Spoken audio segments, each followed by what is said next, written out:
An industrial robot has just learned on its own to work faster than the human who trained it. No new manual, no months of calibration, just trial, error, and a few days of practice. This has a name, KinetIQ Ascend, and it was the British company Humanoid that revealed this feat just a few days ago. The numbers they released sound like marketing exaggeration until you understand where they come from. Because behind this technology lies the same principle that made language models increasingly intelligent. Except now, it's applied to a physical body with arms and a real capacity to make mistakes. And what happens when a robot starts learning on its own in production 24 hours a day is exactly what I'm going to show you now. Want to understand it all? Then watch the video to the end and I'll explain it. But first, subscribe to the channel. That way, you'll stay up to date with the latest news in robotics. It's been just over a week since industrial robotics entered a new phase, and almost no one outside the industry has noticed yet. On June 25, 2026, Humanoid published a technical report detailing KinetIQ Ascend, the new reinforcement learning method the company has started applying to its industrial robots. A few days later, on July 5th, the news gained international attention, with specialized outlets confirming the results. And the results, it's worth saying up front, are not small. Humanoid's stated goal is ambitious. Get its robots to reach 99.9% reliability in manipulation tasks, working at human speed, or beyond it. Notice that number. It's not 90%, not 95%. It's 99.9%. On a factory floor, running 24 hours a day, 7 days a week. Every tenth of a percentage point of failure turns into a pile of broken products, stopped lines, and real losses. It's that final margin, the hardest of all, that Humanoid says it's on the verge of closing. The company's public goal is to become the #1 in general-purpose industrial humanoid robotics within 2 years, an aggressive target, but one that gained concrete weight in May 2026, when Humanoid closed partnerships with two giants of German industry, Bosch and Schaeffler. Schaeffler signed a binding contract to deploy a 4-digit fleet of HMND-01 robots in its factories by 2032,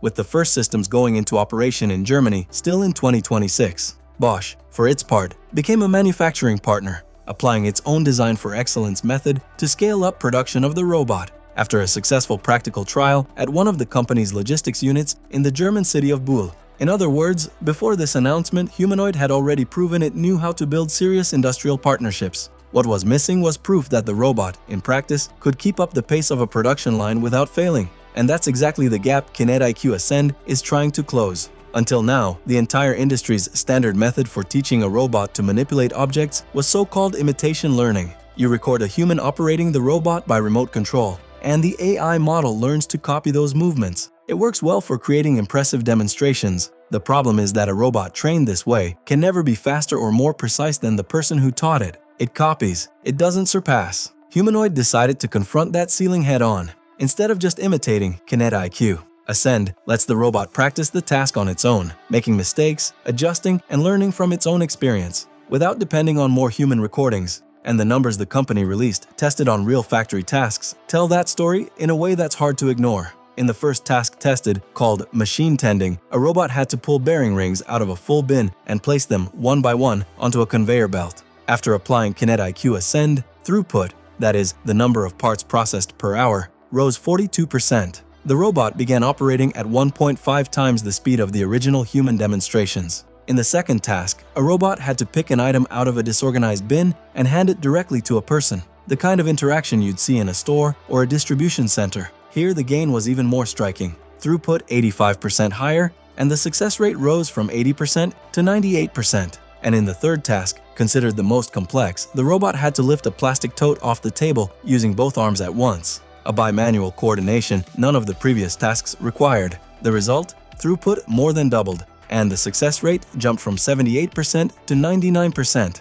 That represents roughly a 20-fold drop in the number of failures. All these gains were achieved after just a few days of training on each task. The idea is simple to explain, even though it's complex to execute. Instead of spending months collecting data and manually tuning every new skill, Humanoid starts with a basic behavior and lets reinforcement learning refine that behavior until it becomes a capability ready for real operation. And the company's vision goes beyond what's already been tested. Since the same training system runs on the robots installed at customer sites, every unit in operation could, in the future, also become part of the learning process. When a human supervisor corrects a robot on the factory floor, that correction automatically becomes a training signal. Routine operation turns into continuous learning, with no extra effort spent collecting data. This changes the whole equation for anyone thinking about automating an industrial process. Because until now, teaching a robot a new skill was a months-long project. Record demonstrations, manually adjust, test, correct. If Humanoid is right, that cycle could shrink to under a week. Humanoid's robots use a type of AI called a VLA, or Vision Language Action Model. Think of it like an experienced driver.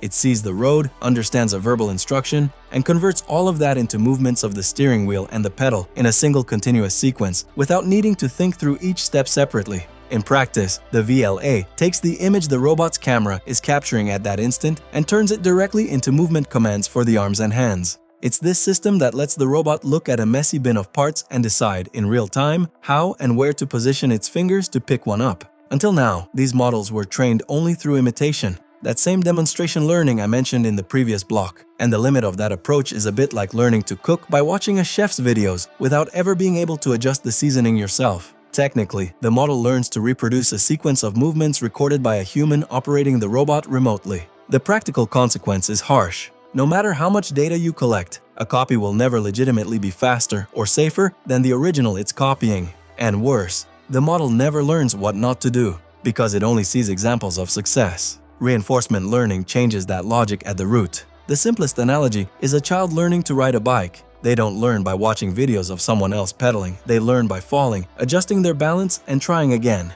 Technically, KinetIQ Ascend has the robot repeat the task thousands of times, receiving a simple reward signal, success or failure, and adjusting its own behavior based on that, without depending on more human recordings. The consequence is that the robot starts optimizing for the outcome, not for copying a movement. And that's exactly what allows it to surpass the speed and quality of the human who originally trained it. But making this actually work inside a production robot wasn't trivial. Humanoid's models make decisions using a technique called conditional flow matching, a way of generating the arm's movement gradually, adjusting an initial noisy trajectory until it arrives at a precise gesture, rather than simply spitting out the answer all at once. The practical reason for using this technique is that it produces smooth, natural movements instead of stiff mechanical gestures, something essential when the robot is handling fragile objects next to people. The problem is that no one, before Humanoid, had managed to apply reinforcement learning stably to this specific type of model at industrial scale. The team tested methods published by other research labs, and all of them failed in some way. Either they were unstable, or they only worked on simple tasks, or they required an absurd number of attempts to learn anything. Humanoid had to develop its own combination of techniques, tuning algorithms specifically to work with this type of model. Humanoid doesn't train these robots in simulation and then transfer the knowledge to the real world, as much of the competition does. It runs the learning directly on the physical robot, 24 hours a day, right inside the production environment itself. This avoids a classic robotics problem called the sim-to-real gap. The difference between how an object behaves in a virtual world and how it actually behaves when it falls, slips, or resists the force of a mechanical hand. To make this continuous training possible, the company built an infrastructure that separates the heavy processing, which runs on cloud servers, from data collection, which happens directly on the chips installed inside each robot made by NVIDIA. And there's one last piece of engineering that explains why the robots managed to become faster than the humans who taught them. A technique the company itself calls sport mode. Instead of trying to speed up the robot all at once, risking that it starts failing because the gripper can't close fast enough, Humanoid increases execution speed in small gradual jumps, letting reinforcement learning recover quality at each new level before climbing again.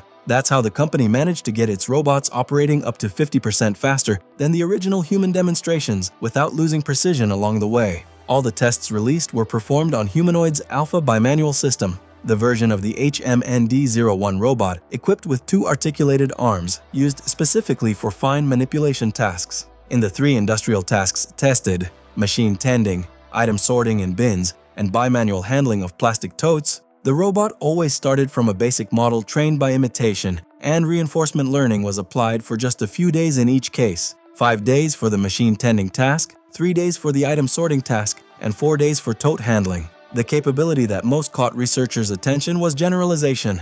During training for the item sorting task, the robot practiced exclusively with water bottles. But when tested afterward on objects it had never seen during that training, cylindrical snack cans and soft, deformable bags, it still improved. On the cans, the throughput gain was 40%, even with no specific training on that shape. On the bags, which have a much more irregular shape, the gain was more modest, at 13%. What happens when a robot learns on its own and tries the wrong action?